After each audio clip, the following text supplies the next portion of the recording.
The tipping point came on a Friday evening.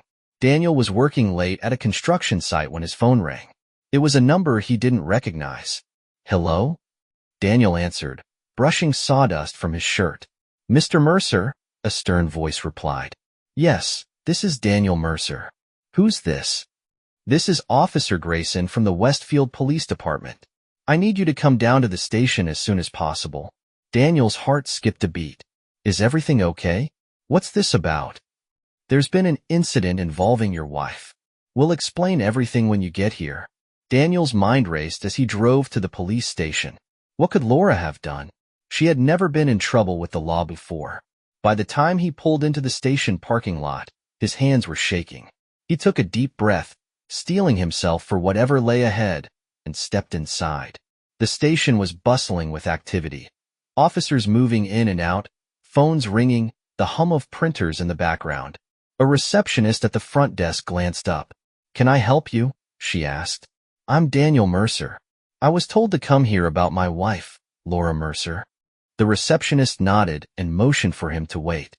After a few minutes, a tall, broad-shouldered officer with a sharp jawline and piercing blue eyes approached. He extended a hand. "Mr. Mercer? I'm Officer Grayson. Thank you for coming." Daniel shook his hand, his grip firm. "Where's Laura? What's going on?" Officer Grayson hesitated before answering. "She's here, but the situation is complicated. Let's talk in private." Daniel followed him down a narrow hallway to a small, sparsely furnished room. Once inside, Grayson shut the door and gestured for Daniel to sit. "I'm going to be honest with you, Mr. Mercer," Grayson began, his tone serious. "There was an altercation earlier today involving your wife and another driver. It got heated, and we had to bring both parties in to de-escalate the situation." Daniel frowned. "An altercation? Laura never mentioned anything about that." "She wouldn't have," Grayson said, his gaze sharp, "because she's been spending a lot of time with me." The words hung in the air like a thunderclap. "What are you talking about?" Daniel asked, his voice low and tense. Grayson leaned back in his chair, folding his arms. "Mr. Mercer, I don't mean to blindside you, but I believe you deserve to know the truth. Your wife and I have been involved for a few months now." Daniel's jaw tightened. "You're lying." "I wish I were," Grayson said, "but it's the truth. She's in the next room right now, and I'm sure she'll confirm it if you ask her." Daniel shot out of his chair, his heart pounding in his chest. "Take me to her," he demanded. Grayson hesitated, but eventually nodded, leading him out of the room and down another hallway. They stopped outside a door with a small glass window. Through it, Daniel could see Laura sitting at a table, her face pale and her eyes red from crying. Grayson opened the door, and Daniel stepped inside. Laura looked up, her expression a mixture of guilt and fear. "Daniel," she said, her voice trembling. "Is it true?" Daniel asked, his voice shaking with barely controlled rage. "Is what he said true?" Laura didn't answer right away. She stared down at her hands, her silence speaking volumes. "Answer me," Daniel shouted, slamming his hand on the table. "Yes," Laura whispered, her voice barely audible. Daniel staggered back, as though the admission had physically struck him. "How long?" he demanded. 3 months, Laura said, tears streaming down her face. 3 months, Daniel repeated, his voice dripping with disbelief. "You've been sneaking around with a cop for 3 months?" "I didn't mean for it to happen," Laura sobbed. "It just happened. I didn't know how to tell you." The room erupted into chaos as Daniel's anger boiled over. He turned toward Grayson, who was standing just outside the door, watching. "You," Daniel shouted, storming toward him. "You've been sleeping with my wife, and you think you can just stand there like nothing's wrong?" "Mr. Mercer, calm down," Grayson said, holding up his hands. "Don't tell me to calm down." Daniel roared. "You've destroyed my marriage." Several officers rushed over to de-escalate the situation, pulling Daniel back as he shouted obscenities at Grayson. Laura sat frozen in her seat, her face buried in her hands. "Let him cool off," one of the officers muttered as they led Daniel to another room. As the door closed behind him, Daniel slumped into a chair, his head in his hands. His world was falling apart, and he didn't know how to pick up the pieces. Daniel sat in the cold, sterile room of the police station, his mind racing. Every word from Laura's confession and Grayson's smug admission replayed in his head. 3 months. For 3 months, his wife had been betraying him, and with a cop, no less. A man who should have stood for integrity and protection. He slammed his fist on the table, his anger bubbling over. The betrayal felt sharper knowing Laura had been sneaking around while he worked long hours, building a life for them. A knock on the door interrupted Daniel's thoughts. An officer stepped in, his demeanor calm but firm. "Mr. Mercer," the officer began, "I understand emotions are running high, but we need to ensure everyone remains civil. You can't threaten Officer Grayson." Daniel glared at him. "Civil? He slept with my wife and admitted it like it was no big deal. You expect me to stay calm?" The officer sighed. "I'm not here to argue with you. You're free to leave whenever you want, but I suggest you take a minute to cool off before making any decisions." Daniel didn't respond. The officer left, and the silence of the room was deafening. When Daniel finally left the room, he found Laura waiting in the hallway.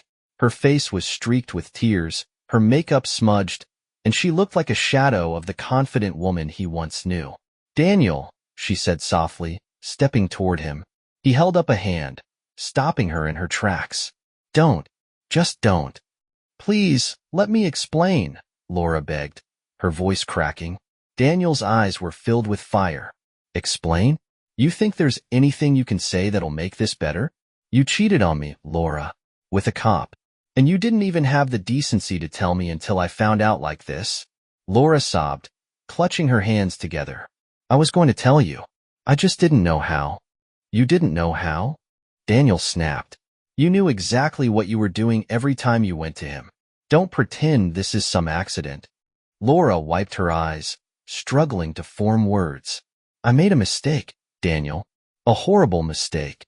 But it doesn't mean I don't love you." Daniel let out a bitter laugh. "Love?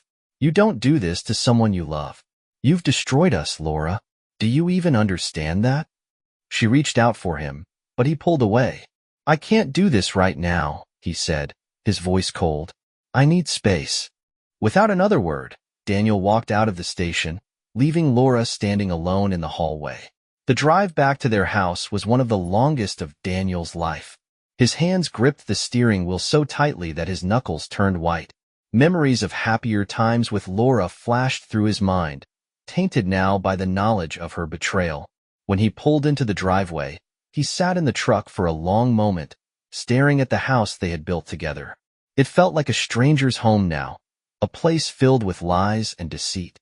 That evening, Daniel called his best friend, Ryan, someone he could trust to help him make sense of the chaos. When Ryan arrived, Daniel recounted everything: the phone call, the confrontation at the station, Laura's confession. By the time he finished, he felt emotionally drained. Ryan shook his head, his jaw tight. "That's unbelievable. I mean, I always thought Laura was a little distant lately, but this? A cop? That's low." Daniel sighed. "I don't know what to do, Ryan. Part of me wants to throw her out and be done with it. But another part of me, I don't know. We've been together for so long." Ryan leaned forward. "Look, I get it. But you can't let her walk all over you. She betrayed your trust, man. That's not something you can just brush aside." Daniel nodded, though his heart felt heavy. "I just didn't see this coming. I thought we were happy." Ryan placed a hand on his shoulder. "Whatever you decide, I've got your back. But don't let her manipulate you into thinking this is your fault." While Daniel confided in Ryan, Laura sat alone in their bedroom, clutching her phone and staring at the blank screen. She had sent Daniel multiple texts, but he hadn't responded. "Daniel, please come home. We need to talk. I know you're hurt, but I love you. Please don't shut me out." The texts went unanswered, and Laura felt the weight of her actions crashing down on her. She called Grayson, desperate for someone to talk to. "Laura, I told you not to call me," Grayson said when he picked up. His tone was curt, dismissive. "I don't know what to do," Laura said, her voice trembling. "Daniel hates me, and now everything's falling apart." "That's not my problem," Grayson replied. "You knew the risks. Don't drag me into this mess any further. The call ended, leaving Laura feeling more alone than ever. Daniel couldn't sleep that night. He lay awake on the couch, staring at the ceiling and replaying the events of the day in his mind. His anger hadn't subsided, but beneath it was a deep sense of sadness and betrayal. Around midnight, he grabbed his laptop and began researching divorce lawyers. The thought of ending his marriage was gut-wrenching, but he couldn't see a way forward with Laura. As he scrolled through reviews and websites, he realized the gravity of what he was about to do. This wasn't just the end of a relationship, it was the end of the life he thought he'd have. The morning after the confrontation at the police station, Daniel woke up to sunlight streaming through the blinds. He hadn't gone back to the bedroom, instead sleeping on the couch, his body stiff from the uncomfortable position.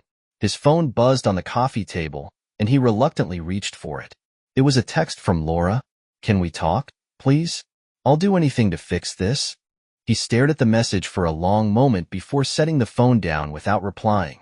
The weight of her betrayal pressed down on him like a heavy fog, making it hard to think clearly. By mid-morning, Laura came downstairs, her face pale and her eyes swollen from crying. She sat across from Daniel, who was nursing a cup of black coffee. "Daniel," she began softly, "I know I've hurt you. I know I've broken your trust, and I don't even know how to begin apologizing." He said nothing, his gaze fixed on the table. "I was stupid," Laura continued, her voice trembling. "I got caught up in something I didn't fully understand, and I didn't think about what it would cost me, or us. But I want to make this right. I want to fix our marriage." Daniel finally looked at her, his expression cold. "Fix it? How do you fix this, Laura? How do you undo 3 months of lying, sneaking around, and humiliating me?" "I'll go to counseling," she said quickly. "I'll do whatever it takes. Just please don't give up on us." He shook his head, letting out a bitter laugh. "You didn't think about counseling when you were with him, did you? Now that everything's falling apart, you're suddenly willing to try." Laura reached for his hand, but he pulled away. "I know I don't deserve your forgiveness," she said, tears spilling down her cheeks. "But I love you, Daniel. I don't want to lose you." "Love?" he repeated, his voice sharp. "You don't do this to someone you love." Daniel left the house that afternoon, unable to stomach being in the same space as Laura.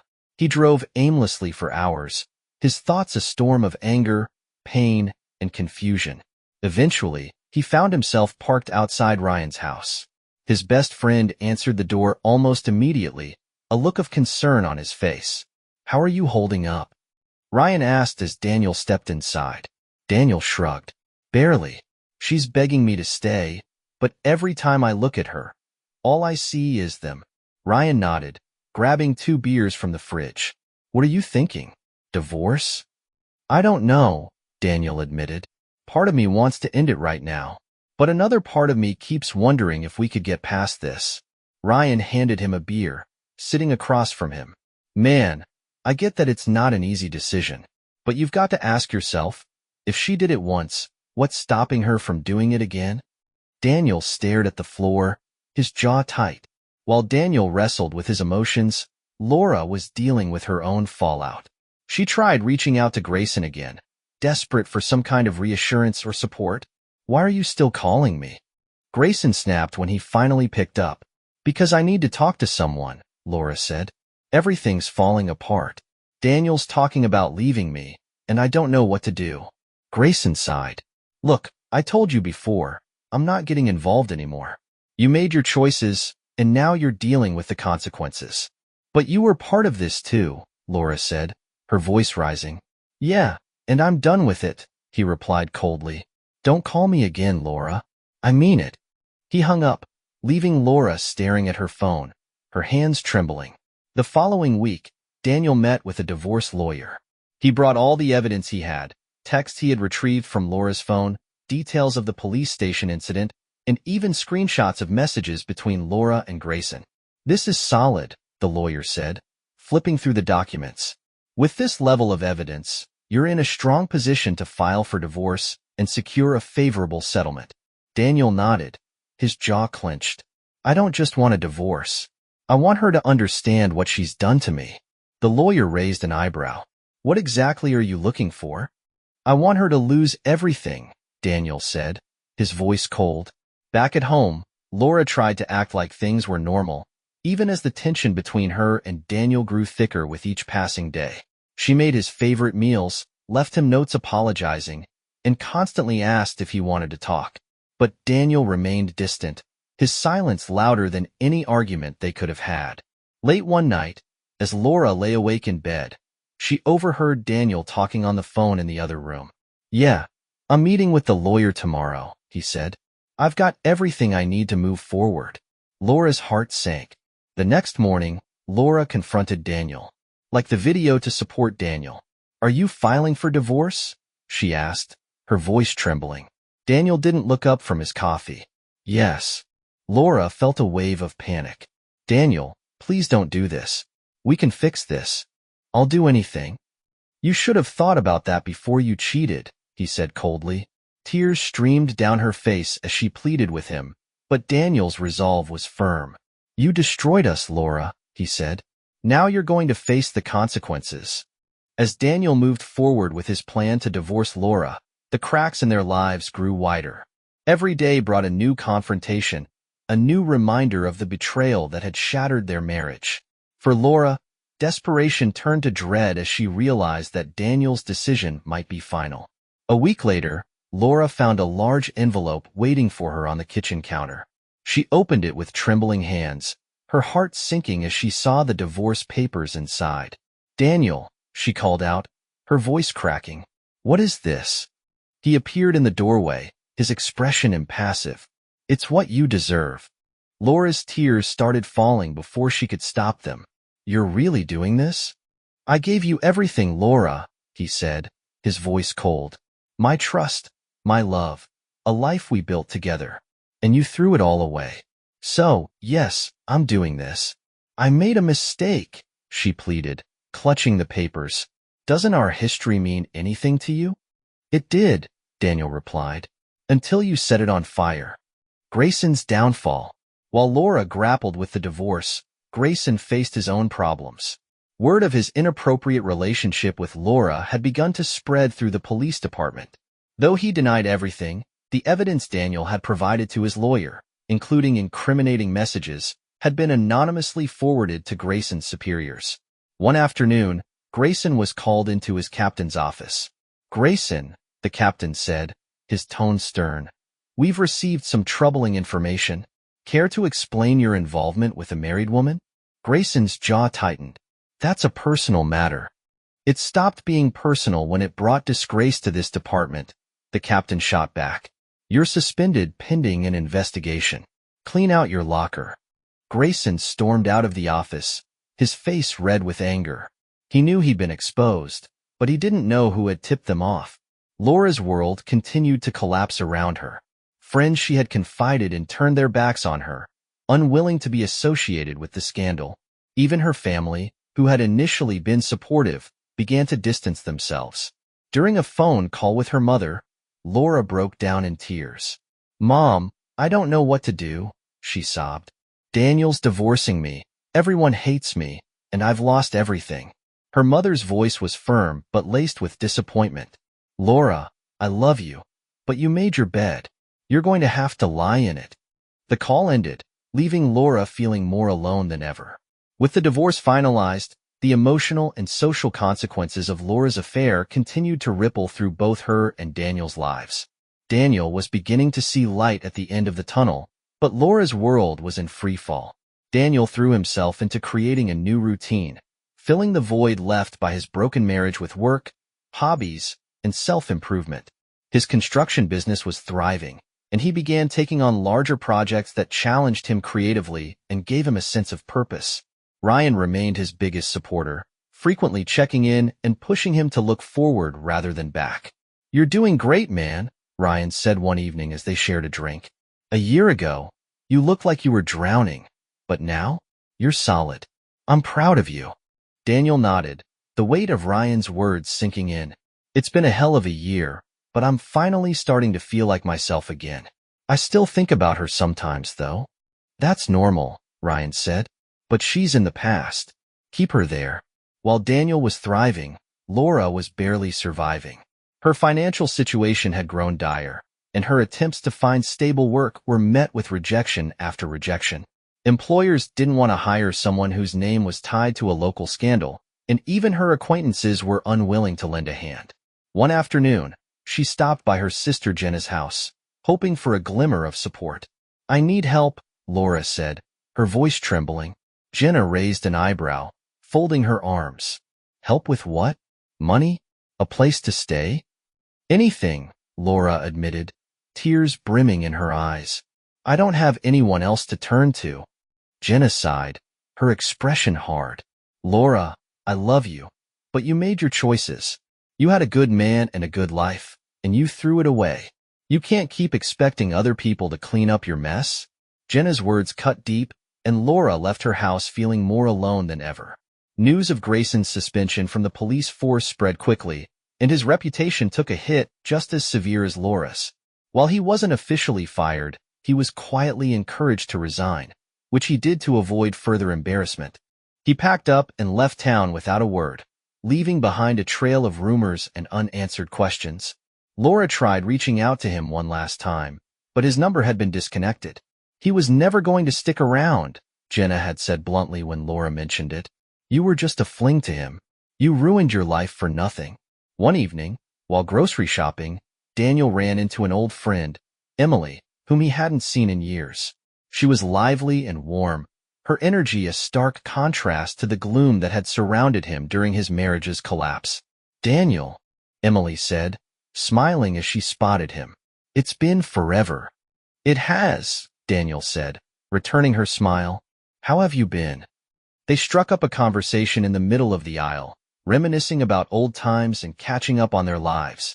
As they said goodbye, Emily hesitated before speaking. "Hey, if you ever want to grab a coffee or something, let me know. It'd be nice to reconnect." Daniel nodded, surprised at how much lighter he felt after their interaction. Laura's eviction notice came a month later. Unable to pay rent on her tiny apartment, she was forced to pack her belongings into a few suitcases and leave. She moved into a rundown motel on the outskirts of town, the only place she could afford. Her days were spent searching for work, her nights filled with regret. She replayed the events of the past year in her mind, wishing she could undo everything. Every now and then, she would pull out her phone and stare at Daniel's number, debating whether to call him. But she never did. Daniel eventually took Emily up on her offer, meeting her for coffee on a quiet Saturday morning.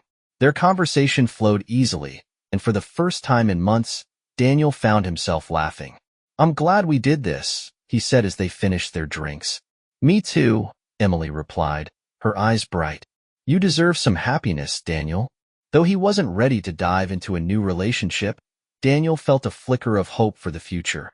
Laura's loneliness consumed her. She had alienated everyone who had once cared about her, and the realization of how far she had fallen was almost too much to bear. One night, as she lay awake in her motel room, she whispered into the darkness, "I'm sorry, Daniel," but there was no one to hear her. The months dragged on, and while Daniel steadily rebuilt his life, Laura's descent into ruin became inescapable. Their once shared world was now two separate realities, one of hope and healing, the other of isolation and regret. Daniel found a sense of normalcy returning to his life. His brief coffee meeting with Emily had turned into a friendship, and while he wasn't ready to fully open his heart to someone new, her companionship reminded him that not all connections were built on betrayal. His construction business flourished, with new contracts keeping him busy and giving him a purpose. For the first time in a long while, he felt grounded and in control. One afternoon, as he sorted through some old paperwork at home, Daniel came across an old photo of him and Laura from their honeymoon.